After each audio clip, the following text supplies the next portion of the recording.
Hi, so I've been asked by a few students many times, but I never get around to it, to start posting my lessons out online. So here goes. Last week we explored sun salutation, but holding everything apart from that first initial reach back for 5 breaths, just because I think it helps you bring awareness to the fact that everything is a pose in itself. It's not just this thing that you fling yourself through until you get to dog. So here we go. So obviously just making sure that you're all able to practice yoga, that you haven't got any issues with the back.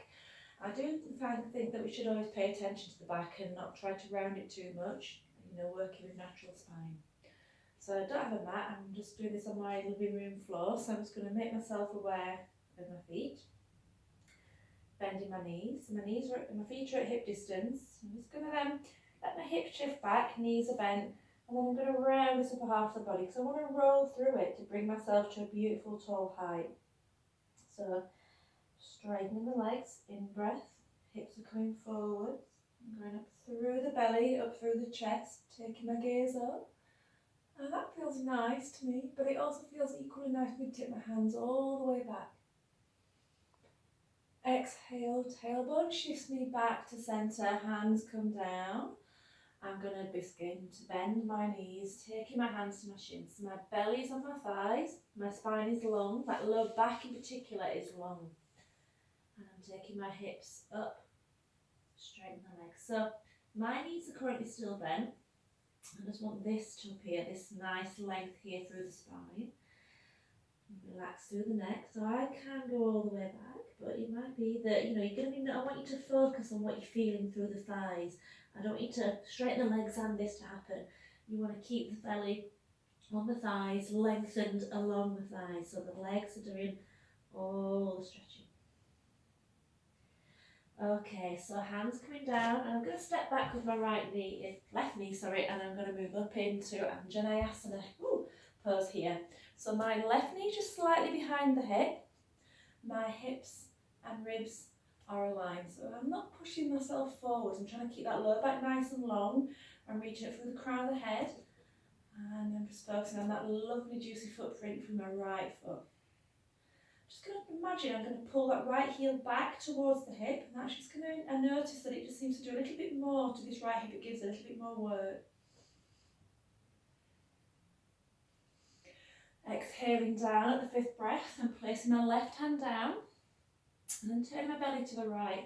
So I'm turning the chest around the spine. So I'm not looking down the body, I'm lengthening forwards, hand reaching up softly towards the ceiling. We can place it here if that feels more useful. And because my knee is not directly under my hips, I find it very easy to lift it up and back.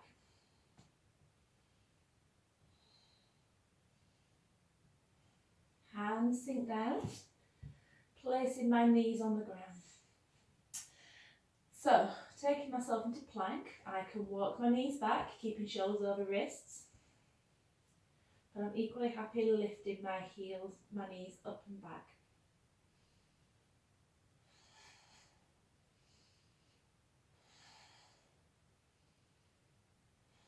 Knees sink down, and I'm just following now myself into upward dog, letting my hips, my belly, my chest, broad collarbones, really, I'm not letting this happen. I'm sinking down through the hands, keeping that chest lifted. Checking in that lower back, does it feel happy? Is it sagging? Does it feel long and engaged? 5th breath, tucking toes under. Taking myself to all fours, so just notice I'm kind of repositioning hands under shoulders, knees under hips. Exhale, bottom down to heels. And I'm just kind of using these hands to sink down into, I'm going to push up and back. Try and keep that spine nice and long. Easing back into downward dog. So just notice here, length through the spine. Try to keep that pubic bone reaching back. So if you notice, sometimes when we do these down facing dogs, we might have a round under the spine. And I'm just trying to lengthen that belly far away. And I'm quite, adept at this now. My legs can straighten. Try and make yourself into an L shape. 5th breath, left foot comes forwards, right knee comes down. And rising up.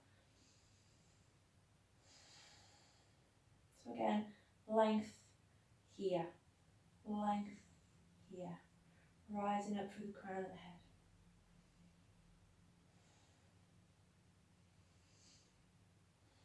Hands float down, right hand under the shoulders, and then turning the chest first. That left knee's hooked in, good footprint with the left foot. And again, because that knee is back, I can take it up and away from the ground.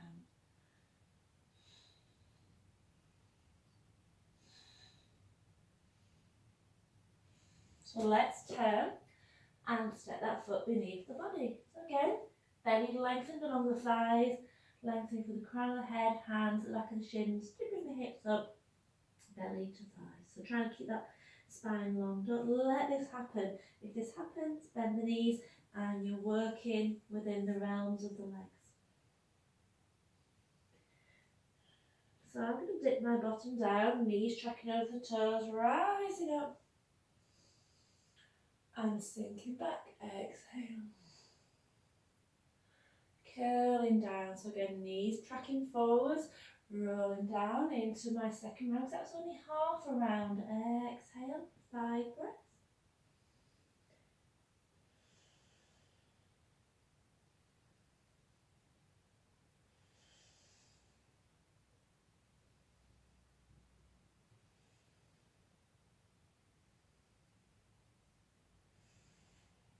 Taking the right foot back, right knee down and rising up 5 breaths. So again, length here.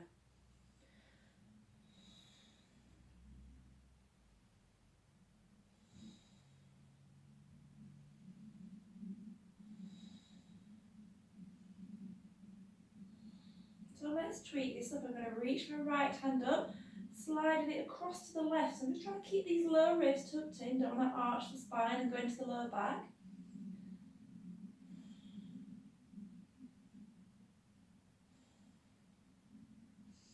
In breath, hands down to the ground and stepping myself back directly into plank.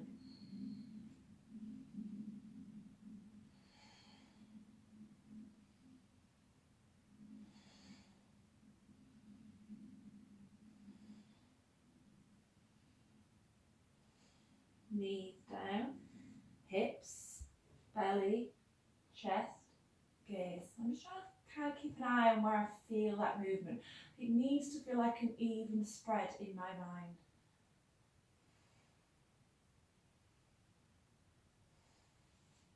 Tucking toes under, walking the knees forwards, hands under shoulders, knees under hips, taking a seat and moving into my dog.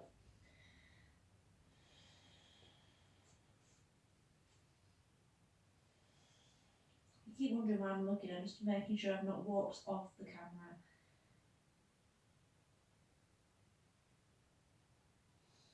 So no drama in this dog, no crazy lifting of legs, although that can be done. So let's now step the right foot forward. So I did just swing it forwards last time, but you can always drop the knee and pull it forwards. In breath, moving up into Anjaneyasana. So again, that left knee slightly behind the hip bone, length here, balanced on top of the spine. So trying to find length through the spine, not necessarily arcing or extending.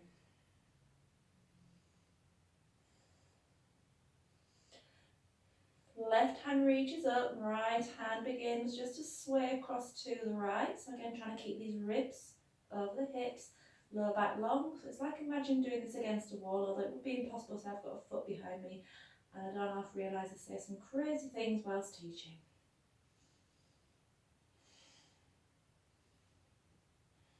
And then step forwards to fold. So again, hands, knees, belly, lift.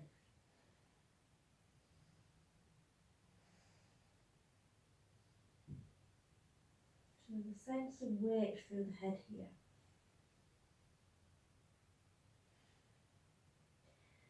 So bending the knees, rolling up, and then floating up.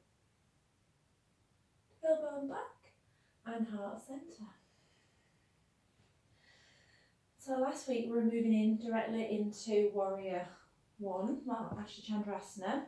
So I'll just step back with my left foot, my right foot's forward. My hips and my ribs are again nice and long. So again, none of this happening, trying to keep this middle of the body nice and long. Lifting my left heel, and I'm going to now just begin to bend my left knee. So that right knee is going to track in the direction of the toes. Spine is tall, rising up, 5 breaths. So, keep taking my arms up. I found that easy. If you feel that your arms are a nightmare, you can always bring these arms out wide. You can have them down by your side. You could even bring them out in front of you. Let's be crazy.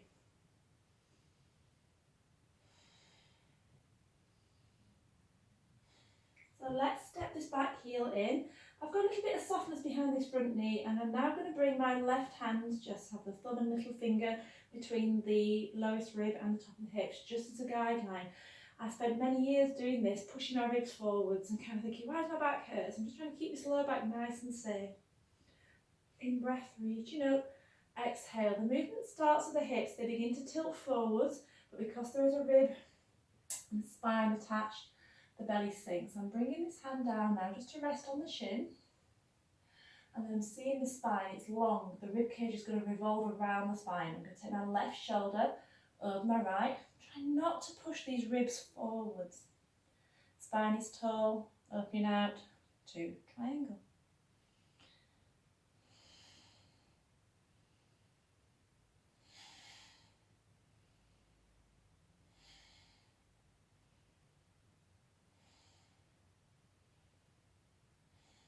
Bending the right knee, rising back up. This time my right hand is going to go onto the ribs, so ribs and hips. In breath, reaching up. You could use a block, it would be in the left hand, and you bring it down in front of the right foot, but I'm not going to use it today. In breath, rising up. So again, try to keep the ribs and the hips aligned, try not to arch the spine. Move from the hips, exhale, bringing this left hand down. So again, you can bring it to the shin, to a block, and bringing it to the ground. And then turning the chest around the spine. So I'm bringing my right shoulder back. My right hip is just shifting back a little. And then I can keep the hand here on the back, here on the hip. And I'm going to reach it up and spread the palm. So that palm is not turned back, it's reaching outwards. Bringing awareness then to my left foot and bringing down for the little toe and the back of the heel.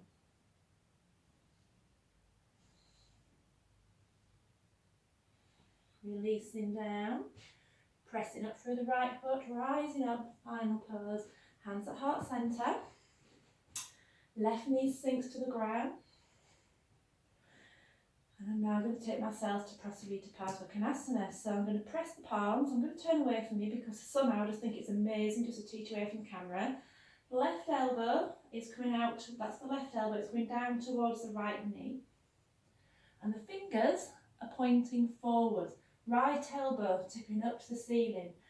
I'm pushing into the hands and I'm turning the chest, and because this left knee that's on the ground is behind the front of the hip, I can pick it up.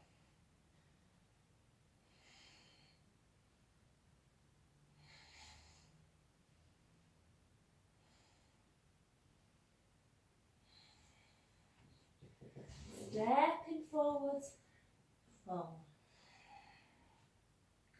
Bending the knees, rising up, hips forward.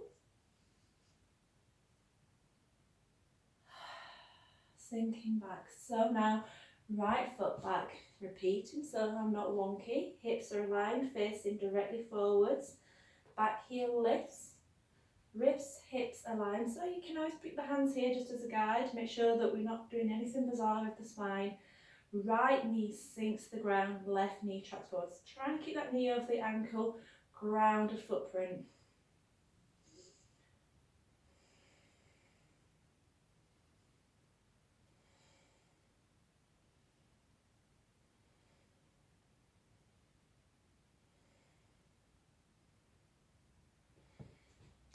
Right hand, again, I've got it on the belly to feel what's going on. Left hand reaches, hips move. So that left knee again is slightly soft.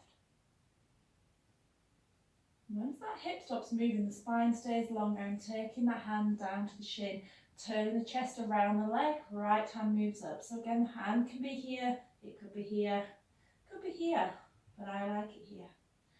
I'm trying not to push these ribs forwards again, trying to keep them neatly tucked in, so we're not trying not to explore and exploit this part of the back, trying to keep it nice and long.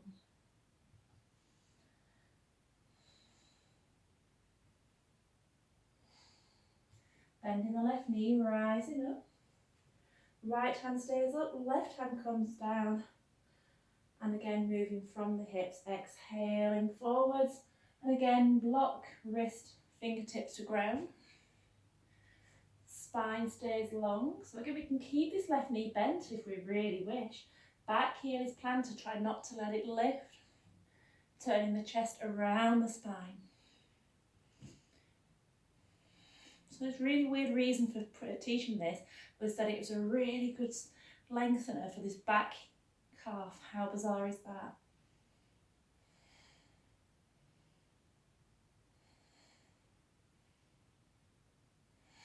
Bend, press, rise. Just taking that foot a bit further forward, exhaling down, hands at heart centre. Turning the chest towards the knee. This is what I should have done in the first place, isn't it? So right elbow, left knee, fingers forwards, left elbow to the ceiling, pressing the palms. And again, this knee, I can walk it back and I can lift it up, or I can keep it on the ground. So let's keep it on the ground for this one. Actually, no, I want to lift it.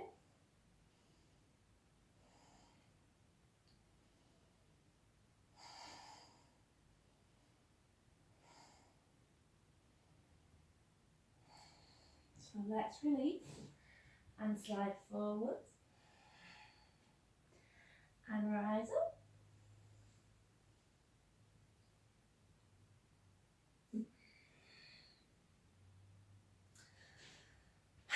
And that was last week's sequence.